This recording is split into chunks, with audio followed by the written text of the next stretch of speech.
By early 1933, the Great Depression had pushed the American people to the limit of what they could take.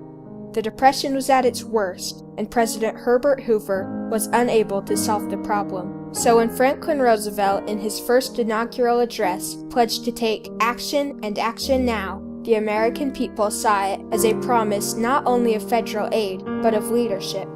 This historic speech would mark the beginning of a new age in American history. Franklin Roosevelt's strong leadership guided the nation through two of the greatest crises in American history. He revolutionized American philosophy by redefining the role of government and reforming economic and foreign policy. His legacy continues to impact us, and although many of his policies are still hotly debated, it is, for a large part, positive.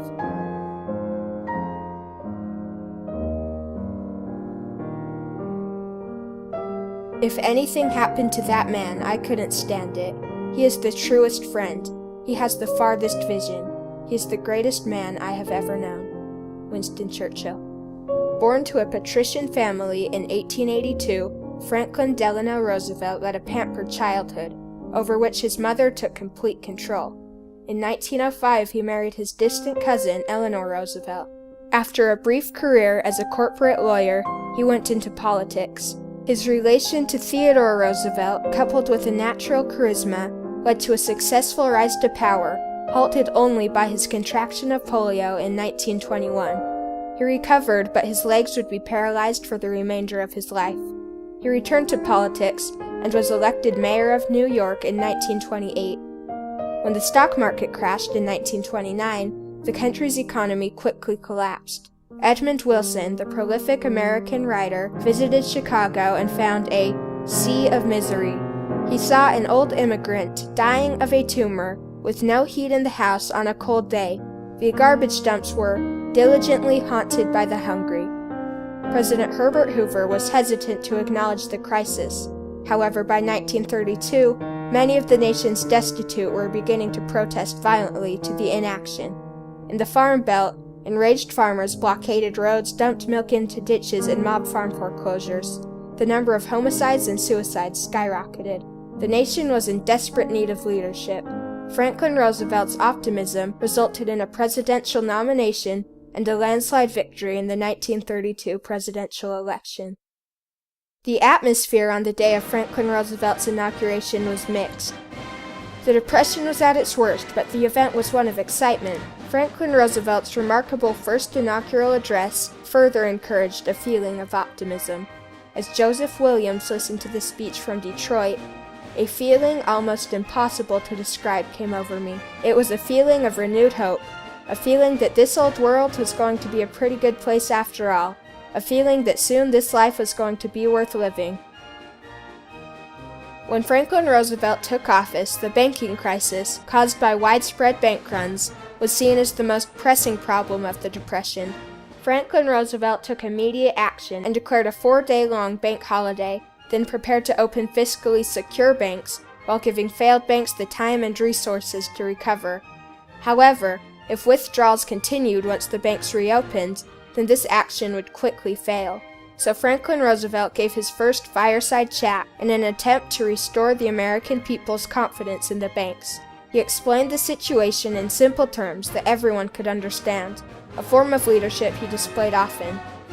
It worked. When the banks reopened, people rushed to put money in, not take it out. A nation that, only a few weeks before, had been fearful and desperate, had been converted into one of confidence, one that trusted their new president. Our president took such a dry subject as banking and made everyone understand it, even the bankers. Will Rogers. The banking crisis had been solved in little over a week, and this action was only the beginning of a flurry of anti-depression legislation that would come to be known as the 100 Days. Created in May 1933, the Agricultural Adjustment Act, which raised farm prices, the Tennessee Valley Authority, which built dams to provide affordable electricity to rural areas, the Federal Securities Act to prevent fraud in the stock market, and the National Recovery Administration, which supported workers' rights and created jobs constructing over 34,000 projects such as building airports, dams, and roads. The 100 Days was the most prolific time in the New Deal. However, several significant policies came in a period beginning in 1935, known as the Second New Deal, such as the Works Progress Administration, which was the largest and most ambitious of all New Deal policies. It employed over 8 million people to perform public work tasks such as building roads, bridges, and reservoirs. Soon after the Works Progress Administration, Franklin Roosevelt created the controversial Social Security Act, which increased taxes to provide relief to the elderly, the unemployed, and other destitute minorities. This was an important step in protecting the most vulnerable of the Depression's victims, because many of the beneficiaries of Social Security were so preoccupied with surviving on a day-to-day basis that saving for the future was an unaffordable luxury. Just how effective the New Deal was is still debated among experts.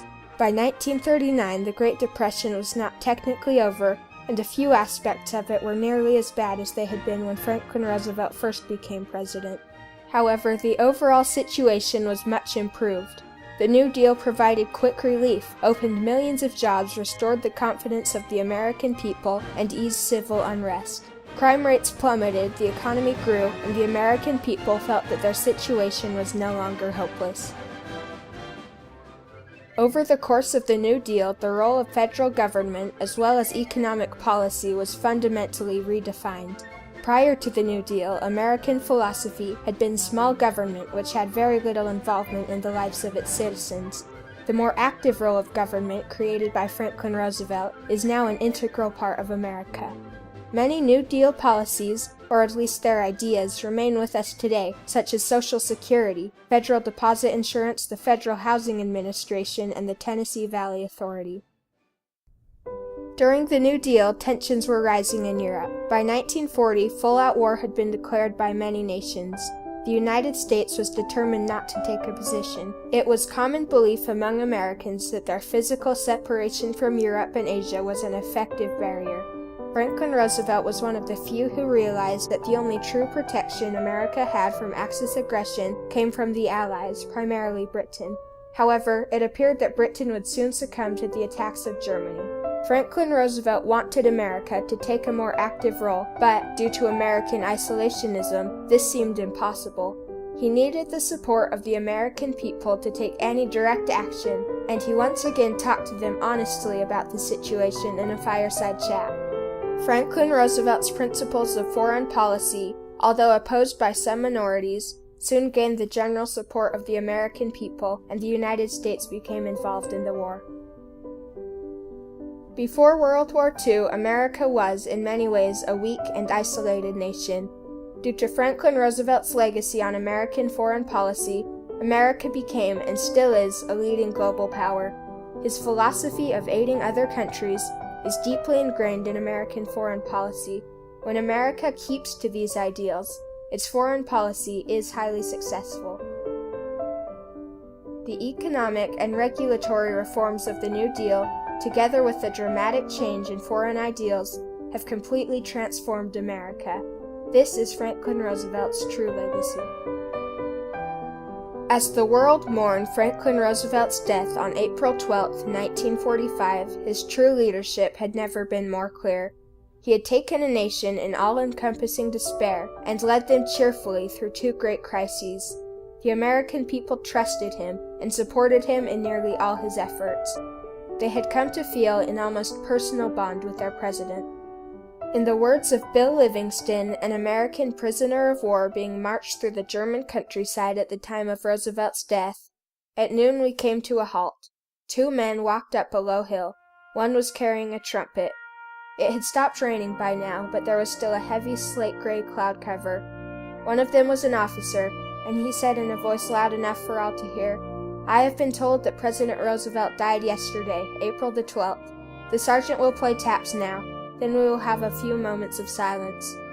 The sergeant raised his horn on that gray-green midday and played the saddest song of remorse I've ever heard. When the sergeant finished playing taps, we all stood silently, with our heads bowed, and I heard the unabashed weeping of a soldier somewhere among us. Then we marched on." And Franklin Roosevelt's legacy, one of government action and high ideals, a legacy that has made America a global leader, marches on.